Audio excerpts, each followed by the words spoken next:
Now, the next one is dipping. This will give you a completely different look. We're going to start with, I've got, this is quite a thick shape. These are twiddlybitz. There's loads of different things you can use. You can just use cardboard for this, so get recycling. Now what I'm going to do first of all is a base. I'm just going to create a really rough base with my gilding wax. Now this isn't necessary at all. You can just start dipping with a completely clear piece. Alternatively, you can paint it, you can cover it with papers, you can stamp onto it. So do play with different substances. I just wanted a little base just for the parts that you can see through. Now using my gilding wax again, the gilding wax I'm going around the edges as well. So it means, because this is quite thick, you're going to get that beautiful finish on all the different edges. So I've gone with my, this one is the Pearl Moon. I'm also going to take a little bit of the green, and this is my Gleams, and this is Peacock, and I'm only going to put a tiny bit of this on because this is a beautiful strong colour, and I love the way it really highlights any texture that's going on there. So we're just going to go around the edges with my Gleam. Again, just a tiny bit. You can see I'm using the smallest amount. I mean, these do last absolutely ages. They're such a nice product. Okay, now that's my first layer. What we're going to do next, now, I'm going to be dead honest with you. I'm using tweezers. I am useless at tweezers. I'm telling you this now because I will drop it in the pot. I've never been a tweezer girl, but for this one you need your tweezers. I'm using the ones that came with the original melt pot. I must admit they do tend to spin a bit, so they are quite tricky to hold. Use what's comfortable with you. You know, you can use metal tweezers, just use what you find the most comfortable. Now in our melting pot we have got the clear UTEE in there. Our clear UTEE has obviously got bits in, where I'm not worried about that at all. It'll just add to all my layers, and look how much UTEE I've got in there. This is fabulous. So obviously that when you've stirred it, you do want to give it a stir, and that will come off my tool. Just allow it to cool. To allow it to cool though, do put it back on a craft mat, because obviously if you put it on a normal table it's going to stick to your table. So what we want to do, we've got loads of different elements. So I've already got out my metal flakes. I've got some mica flakes. I've also got some little embellishments that we're going to put in here as well. So I've got those ready and hope it's enough. Now what we're doing first of all, we take our shape and we're actually going to dip this into the UTEE. So I'm just allowing it to dip into the UTEE like so, not worried about any air bubbles or anything at this stage. And now we're going to lift it out of the UTEE like that, and you can see all those fabulous air bubbles. Do you know, for this technique I'm not too worried about that, but look at that. And then I'm going to dump this straight in my metal flakes. Now when you first do this you feel that you're going to get well, you're going to get into a bit of a mess. Don't panic about it. I'm allowing it to cool down in my metal flakes. I'm then going to take a sponge. Now do allow it to cool. You obviously do not want to do this next step if that is still molten, because A, you'll burn, and B, it's not going to work. I'm just touching it gently, that's fine. Look at that. Now at first it's absolutely covered. Don't panic. Not everything sticks to your actual UTEE. Look at this. See, I love this technique. Now before we used the UTEE for pouring into the mould to create depth. This time we're creating depth, but it's going to be it's not going to be as even as when we poured. So you're going to get bubbles, you're going to get beautiful like variations in the finish. I already like that because of that wax underneath. I think it looks cool, but we're going to dip again.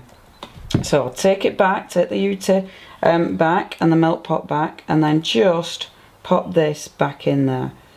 And again, just making sure I've got full coverage. And then it's up to you. Do you want to put another layer of metal flake in, or do you want to build up your actual image? So I'm taking that back out my melt pot, and you can see now I'm allowing it to drip.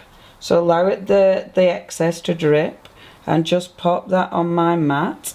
And just be careful, watch your fingers, you don't want to burn anything. And I'm going to put a word in there. So I'll put my forever. There we go. And can you see how quickly that's cooling down? Because I forever didn't really want to hold then. We'll see if my little bird will hold. That isn't going to hold. It's already cooled down too much. So what we're going to do is pop that in the pot. Any bits that are over the side, don't worry about. See, I like that already. Doesn't that look cool? The air bubbles, you can pop the air bubbles. You can blast it with your heat gun. Remember, you're creating layers. So if you blasted this with your heat gun, initially these would pop. So your initial air bubbles would pop. But if you heated it too much, you start ruining those layers. So it is up to you how you want to, how you want to proceed with it. I quite like the air bubbles. I think it adds texture. So we're going to just do one more dip. I want that forever to be pushed back. So in order to do that, we want to do one more dip.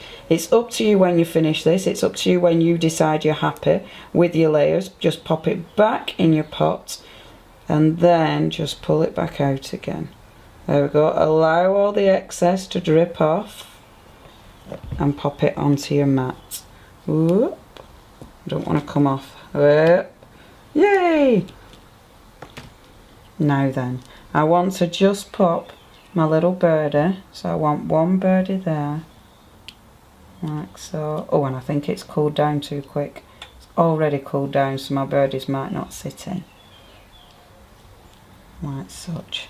Now then, I'll just feel them. It has cooled down a little bit too quickly. So maybe I'll change my mind and I won't use my birds. Because look at that. That is fabulous, isn't it? All those air bubbles give you incredible texture. Your metal flake. Again, you've got the depth of that. And then your forever just sits beautifully on top. Now, can you see around the edges? Oh, that looks a little bit messy. It does look quite cool. It does add to the sort of it not being too perfect. However, if you want to get rid of any of those edges, again, use your melt pot. Be careful. This is hot. You don't want to touch this with your fingers. I'm going to use a bit of the melt pot that hasn't got any of the UTEE in it. So right at the top, because it's got a gentle slant, if I hold this now, can you see what I'm doing? Holding it onto the actual base of my melt pot and just using my melt pot to melt this down. So again, just pop that in. I don't really want to put it back in the UTEE because then I'm just going to add extra layers onto it. So go where there's either no UTEE, so on the pan where it's dipped down, or as you can see here on the side of the melt pot. And can you see it's melting it back? So this will allow me now to start shaping this. So if there's any bits I don't want, you use your melt pot. And it really is very versatile. It's very handy and it is easy. I mean, just keep going with that. I'm going to keep that like that because I quite like that bit. But just keep going until you're happy. So just touching the sides of the pot like so, if you wanted to. Now I'm using 2 melt pots. The reason I'm doing that, because obviously I'm working with clear and with coloured. Because I'm demonstrating, it would be too difficult for me to keep cleaning a pan and then switching it over to the next one. You can actually, obviously it's rather expensive to have 2 melt pots. What you can do is invest in a pan. Now the pan sits within your melt pot, which means you can then go for one colour to another. So you could keep your clear in one pot and then use a different colour within the actual melt pot. And look at this, you can create dints in it. If you have got another colour on the go, I love this, but look at this, we've got another colour on the go with our other melt pot. So I can move this to one side.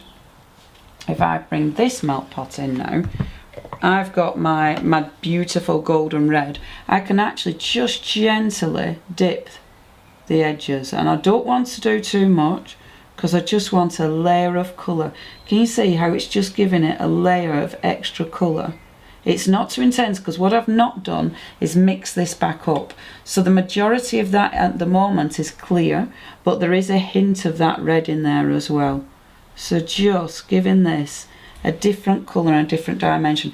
If you're careful, you'll even get the drips. I love the drips because again it gives you that fantastic finish. Things like this are very addictive. You'll love doing things like this because you can get so many variations.